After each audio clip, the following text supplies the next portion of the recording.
غریب لازر جو تھا زمین پر کیا رہتا تھا؟ خاموش رہتا تھا، بے حس پڑا رہتا تھا۔ جب آپ ابراہیم کی گود میں گیا تو وہاں پر کتاب مقدس میں لکھا ہوا ہے کہ امیر آدمی نے دور سے غریب لازر کو دیکھا اور باپ ابراہیم سے کہا، آئے باپ ابراہیم، میں تیری منت کرتا ہوں کہ لازر کو بھیج کہ اپنی انگلی کا سرا پانی میں بھگو کر میری زبان کو تر کرے۔ تو لازر نے کوئی جواب دیا تھا؟ خاموش رہا۔ کیوں خاموش رہا؟ کہ زمین پر اس کی عادت خاموش رہنے کی تھی۔ امیر آدمی کیوں بول رہا تھا؟ کہ وہ زمین پر بھی حکم چلاتا تھا اور آسمان پر بھی کیا کہتا ہے کہ اس کو بھیج کیا کرے، مجھے پانی پلائے، کیونکہ زمین پر بھی وہ پانی کسی سے ہی پیتا تھا، زمین پر بھی کھانا وہ کسی سے ہی لیتا تھا، اپنے ہاتھ سے نہیں کام کرتا تھا۔ اور پھر کہتا ہے کہ باپ میں تیری منت کرتا ہوں کہ لازر کو بھیج کہ یہ جا کر میرے بھائیوں کو بتائے کہ جہنم میں کیا ہوتا ہے۔ تو باپ ابراہیم نے کہا کہ نہیں، ان کے پاس موسیٰ اور نبی ہے، وہ ان کی سنیں۔ بتانے کا مطلب یہ ہے کہ وہ یہ بھی کہہ سکتا تھا کہ مجھے بھیج، میں جاؤں اور جا کر بتاؤں کہ وہاں پر کیا ہوتا ہے۔ لازر جو ناسوروں سے بھرا ہوا اور کتوں کے ساتھ رہنے والا شخص جب زمین پر واپس جائے گا تو کون اس کا اعتبار کرے گا؟ ہاں، امیر آدمی جو جہنم سے نکل کر جائے گا اور وہ جلا ہوا ہوگا اور اس کی حالت دیکھ کر خود لوگ یقین کر لیں گے کہ وہاں پر کیا سلوک ہوتا ہے۔ بتانے کا مطلب یہ ہے کہ فطرت چینج کہاں پر ہوتی ہے؟ زمین پر رہ کر ہم نے اپنی فطرت کو چینج کرنا ہے۔ کتاب مقدس میں کرنتھیوں کے خط میں لکھا ہے، اگر آپ میرے ساتھ نکالیں دوسرا کرنتھیوں کا خط، دوسرا کرنتھیوں کا خط 10واں باب،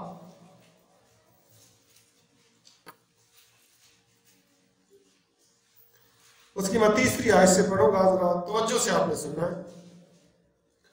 دوسرا کرنتھیوں 10واں باب 30 آیت، کیونکہ ہم اگرچہ جسم میں زندگی گزارتے ہیں مگر جسم کے طور پر لڑتے نہیں، اس لیے کہ ہمارے لڑائی کے ہتھیار جسمانی نہیں بلکہ خدا کے نزدیک کلوں کو ڈھا دینے کے قابل ہیں۔ چنانچہ ہم تصورات اور ہر ایک اونچی چیز کو جو خدا کی پہچان کے برخلاف سر اٹھائے ہوئے ہیں ڈھا دیتے ہیں، اور ہر ایک خیال کو قید کر کے مسیح کا فرما بردار بنا دیتے ہیں۔ ہر ایک خیال کو قید کر کے کیا بنا دیتے ہیں؟ مسیح کا فرما بردار بنا دیتے ہیں۔ ہم تیار ہیں کہ جب تمہاری فرما برداری پوری ہو تو ہر طرح کی نافرمانی کا بدلہ دیں۔ تو کیا ہمیں کرنا چاہیے؟ ہمیں ہر خیال کو، تمام تصورات کو جو خدا کی پہچان کے برخلاف سر اٹھائے ہوئے ہیں ان کو ڈھا دیں، ان خیالوں کو قید کر دیں اور قید کر کے مسیح کا فرما بردار بنا دیں۔ غلاطیوں کا خط اس کا 5واں باب 24ویں آیت میں لکھا ہے، جتنے مسیح یسوع کے ہیں انہوں نے جسم کو اس کی رغبتوں اور خواہشوں سمیت صلیب پر کھینچ دیا۔ جتنے مسیح یسوع کے ہیں انہوں نے جسم کو اپنی رغبتوں اور خواہشوں سمیت صلیب پر کھینچ دیا ہے۔ اپنے خیالات کو، اپنی انا کو، اپنی خودی کو، اپنی من مانی کو، اپنی مرضی کو قید کریں اور قید کر کے مسیح کا فرما بردار بنائیں۔ مقدس پالوس رسول غلاطیوں کے خط کے 2 باب کی 20ویں آیت میں لکھتا ہے، میں مسیح کے ساتھ مصلوب ہوا ہوں، میں مسیح کے ساتھ مصلوب ہوا ہوں، اب میں زندہ نہ رہا بلکہ کون مجھ میں زندہ رہا؟ مسیح مجھ میں زندہ رہا۔ تو جب مسیح ہم میں زندہ ہو جائے گا تو پھر ہم مر جائیں گے، ہماری ذات ختم ہو جائے گی، مسیح کی ذات ہم میں جڑ پکڑے گی، مضبوط ہوگی۔ اس لیے ضروری ہے کہ نافرمانیوں کا بدلہ لیں۔ ہم بدلہ لینے کے بڑے خواہش مند ہیں۔ جس نے ہماری بے عزتی کی ہو ہم اس کا بدلہ لیتے ہیں، جس نے ہمارا نقصان کیا ہو ہم اس کا بدلہ لیتے ہیں، جس نے ہمیں دھوکہ دیا ہو ہم اس کا بدلہ لیتے ہیں، جو ہماری شادی پہ نہ آیا ہو ہم اس کا بدلہ لیتے ہیں، جو ہماری فوتگی پہ نہ آیا ہو ہم اس کا بدلہ لیتے ہیں، لیکن نافرمانی کا بدلہ نہیں لیتے۔ اس جسم نے جتنی نافرمانی کی ہے، اس جسم نے جتنی اپنی من مانی کی ہے، اس جسم نے جتنا خدا کی شریعت کو پامال کیا ہے، اس جسم نے جتنا خدا کی شریعت کو توڑا ہے، اتنا ہی زیادہ ہم فرما برداری کر کے اس جسم سے خدا کی تابعداری کروائیں، تاکہ گناہ کا بدن کیا ہو جائے؟ بیکار ہو جائے۔ اگر آپ میرے ساتھ رومیو کے خط کا 6واں باب نکالیں، رومیو کا خط اس کا 6واں باب 3 آیت سے میں پڑھوں گا۔ کیا تم نہیں جانتے کہ ہم جتنوں نے مسیح یسوع میں شامل ہونے کا بپتسمہ لیا تو اس کی موت میں شامل ہونے کا بپتسمہ لیا، پس موت میں شامل ہونے کے بپتسمہ کے وسیلہ سے ہم اس کے ساتھ دفن ہوئے، تاکہ جس طرح مسیح باپ کے جلال کے وسیلہ سے مردوں میں سے جلایا گیا، اسی طرح ہم بھی نئی زندگی میں چلیں۔ کیونکہ جب ہم اس کی موت کی مشابہت سے اس کے ساتھ پیوست ہو گئے تو بے شک اس کے جیتنے کی مشابہت سے بھی اس کے ساتھ پیوست ہوں گے۔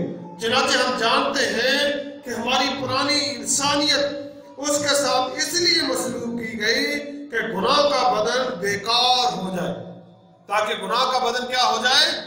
بیکار ہو جائے۔ تو بیکار چیز استعمال کی جاتی ہے، موبائل بیکار ہو جائے اس کو جیب میں کوئی رکھتا ہے، بائک بیکار ہو جائے اس کو کوئی چلاتا ہے، کپڑے بیکار ہو جائے اس کو کوئی پہنتا ہے۔ تو جب گناہ کا بدن بیکار ہو جائے گا تو پھر استعمال کے قابل نہیں رہے گا۔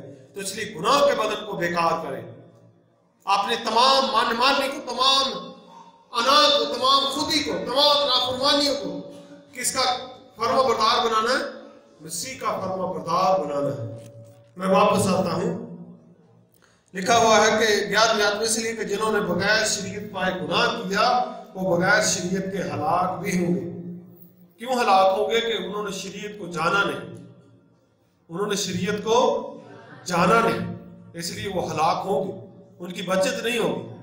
اور لکھا ہوا ہے پہلا پطرس کا خط 4واں باب اس کی 17ویں آیت سے پڑھوں گا۔ لکھا ہوا ہے وہ وقت آ پہنچا کہ خدا کے گھر سے عدالت شروع ہو، وہ وقت آ پہنچا کہ خدا کے گھر سے عدالت شروع ہو، اور جب ہم ہی سے شروع ہوگی تو ان کا انجام کیا ہوگا؟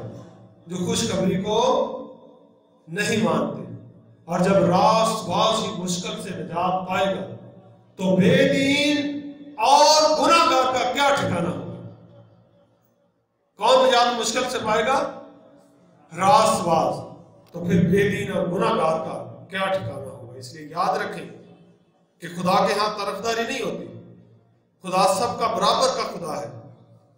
یہ نہیں کہ پادری امین دے کلام سے اندر دن دی رعایت ہو جائے گی، نا، لکھے کلام سے۔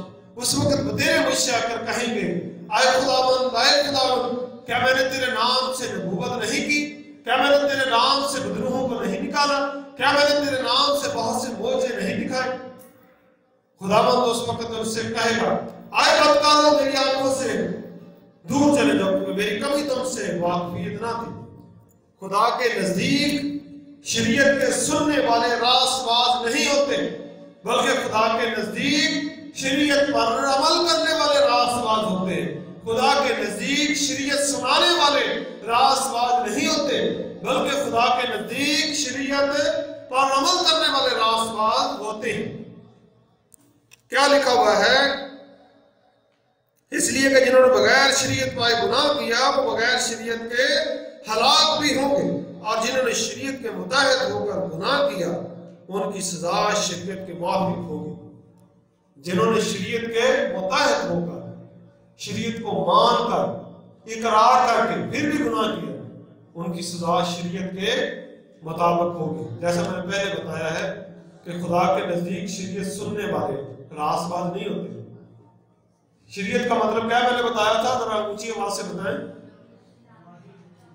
شریعت کا کیا مطلب میں نے بتایا؟ الہی قانون۔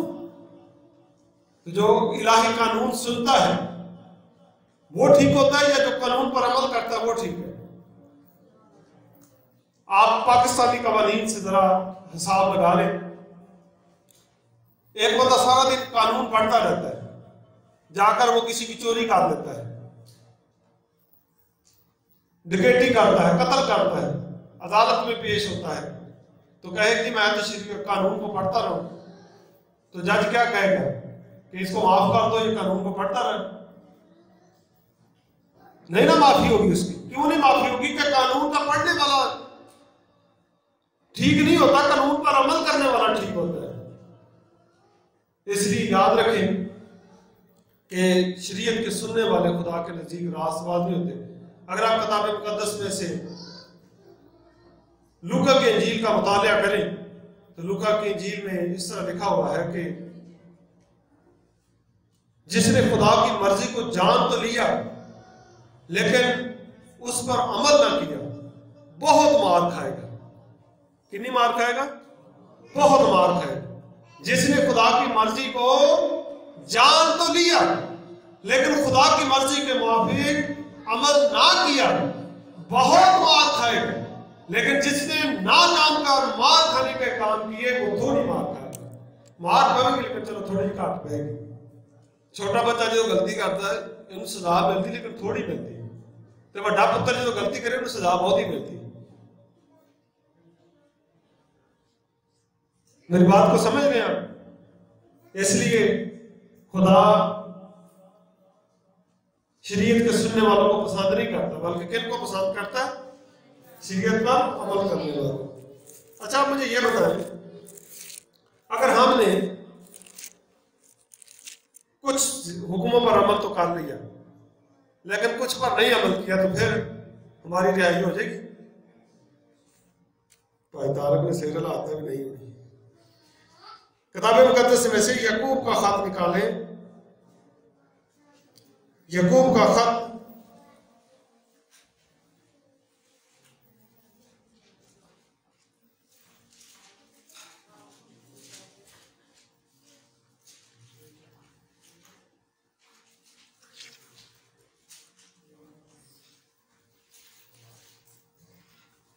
یعقوب کا خط دوسرا باب اور اس کے 8ویں آیت میں پڑھوں گا۔ تو بھی اگر تم اس نوشتہ کے مطابق کہ اپنے پڑوسی سے اپنی مانت محبت رکھ اس بادشاہی شریعت کو پورا کرتے ہو تو اچھا کرتے ہو، لیکن اگر تم طرفداری کرتے ہو تو گناہ کرتے ہو اور شریعت تم کو قصوروار ٹھہراتی ہے، کیونکہ جس نے ساری شریعت پر عمل کیا اور ایک ہی بات میں خطا کی وہ سب باتوں میں قصوروار ٹھہرا۔ بھائی طارق نے ٹھیک کیا ہے نا، بائبل پڑھی۔ اس لیے کہ جس نے یہ فرمایا کہ زنا نہ کر، اس نے یہ بھی فرمایا کہ خون نہ کر۔ بس اگر تو نے زنا تو نہ کیا مگر خون کیا تو بھی شریعت کا عدول کرنے والا ٹھہرا۔ تم ان لوگوں کی طرح کلام بھی کرو اور کام بھی کرو جن کا آزادی کی شریعت کے موافق انصاف ہوگا، کیونکہ جس نے رحم نہیں کیا اس کا انصاف بغیر رحم کیے ہوگا۔ رحم انصاف پر غالب آتا ہے۔ بتانے کا مطلب یہ ہے کہ اگر آپ نے یا میں نے ساری شریعت پر عمل کیا ہے اور ایک بات میں خطا کی ہے تو ہم قصوروار ٹھہرے۔ دو باتیں اب تک ہم نے سیکھی۔ پہلی بات کہ جنہوں نے خدا کو نہیں جانا، خدا کے قانون کو نہیں جانا، خدا کی مرضی کو نہیں سمجھا، شریعت کو نہیں جانا، ہلاک ہو گئے۔ لیکن جنہوں نے، ان کی سزا کام ہے، جنہوں نے نہیں جان کر نہ جان کر غلط کام کیے ہیں ان کی سزا تو ہوگی لیکن کم ہے۔ لیکن جنہوں نے جان لیا خدا کو، کیا 12ویں آیت میں کیا لکھا ہے؟ کیونکہ شریعت کے سننے والے خدا کے نزدیک راست باز نہیں ہوتے بلکہ شریعت پر عمل کرنے والے راست باز ٹھہرائے جاتے ہیں۔ تو جنہوں نے خدا کی مرضی کو جان لیا، اگر انہوں نے غلط کام کیے ہیں تو سزا زیادہ ہوگی۔ میں خدا کی شریعت کو بیان کرتا ہوں، خدا کی مرضی کو، خدا کے قوانین کو بیان کرتا ہوں۔ اگر میں غلطی کروں گا تو میری معافی بہت کم ہوگی۔ اکثر لوگ کہتے ہیں پادری صاحب ہو کے نہ نہیں کیتا ہے۔ ایک چھوٹا بچہ علیشا یا عظیم اگر یہ غلطی کر کے تو انہوں معافی جلدی ہو جائے گی کہ ایک چھوٹے بھائی طارق نے اگر یہ غلطی کر دیں جی بھائی جوید غلطی کر دیں انہوں نے معافی گھٹ ملے گی کہنا سیانے بیانے ہو کے ویخ کیڑی حرکت کی تھی. اس لیے یاد رکھیں کہ کلام کو سننے والے راست باز نہیں ہوتے. کون راست باز ہوتے ہیں؟ جو اس پر عمل کرتے ہیں. میں نے پہلے بھی بتایا تھا کہ جب ہم عمل کر رہے ہوتے ہیں تو اس بات کا ثبوت دیتے ہیں کہ ہم نجات یافتہ ہیں. جب ہم عمل کر رہے ہوتے ہیں تو اس بات کا ثبوت ہوتا ہے کہ ہم تبدیل شدہ ہیں. ہم کیا ہیں؟ تبدیل شدہ ہیں. تبدیل شدہ آدمی خدا کے نزدیک راست باز ہوتے ہیں. اس کے بعد لکھا ہوا ہے 14ویں آیت میں، اس لیے کہ جب وہ قومیں جو شریعت نہیں رکھتی اپنی طبیعت سے شریعت کے کام کرتی ہیں تو باوجود شریعت نہ رکھنے کے وہ اپنے لیے خود ایک شریعت ہے. یہ ان قوموں کی بات ہے جو خدا کو نہیں مانتے. دہریے جن کو کہتے ہیں، جن کو کیا کہتے ہیں؟ دہریے. ان میں کچھ میں ممالک کا نام بتاؤں گا. چین، یہ دہریے ہیں. چینی جو ہوتے ہیں وہ دہریے ہیں. جاپانی جو ہے دہریے ہیں. کوریا کے جو لوگ ہیں وہ دہریے ہیں. دہریے وہ لوگ ہوتے ہیں جو خدا کا یقین نہیں کرتے، وہ خدا کے وجود کا انکار کرتے ہیں، کہتے دنیا میں خدا نہیں ہے. آپ کو پتہ کہ دنیا میں ایسے لوگ بھی ابھی تک ہیں جو خدا کو مانتے ہی نہیں، کہتے خدا نہیں ہے. 3 مذاہب کے لوگ جو ہیں وہ خدا کے تصور کو مانتے ہیں. یہودی خدا کو مانتے ہیں کہ خدا ہے، مسیحی خدا کو مانتے ہیں کہ خدا ہے، اور اس کے بعد مسلمان بھی مانتے ہیں کہ خدا ہے. لیکن ہندو جو ہیں، سکھ جو ہیں، وہ اس آسمانی خدا کو نہیں مانتے. وہ اپنے ہاتھ کی کاراگری بتوں کو خدا مانتے ہیں، لیکن اس آسمانی خدا کو نہیں مانتے. لیکن جن کا میں نے بتایا کوریا کے، جاپان کے، چین کے، یہ لوگ خدا کے وجود کو نہیں مانتے. تو یہاں پر کیا لکھا ہوا ہے 14ویں آیت میں؟ اس لیے کہ جب وہ قومیں جو شریعت نہیں رکھتی اپنی طبیعت سے شریعت کے کام کرتی ہیں تو باوجود شریعت نہ رکھنے کے وہ اپنی خود ایک شریعت ہے. یعنی یہ ان لوگوں کی بات کی جا رہی ہے کہ جو قانون، الہی قانون کو نہیں مانتے، لیکن اپنے اندر سے وہ سارے کام شریعت کے کر رہے تھے. میں شریعت کے چند ایک احکام کے بارے میں بھی آپ کو بتاؤں گا.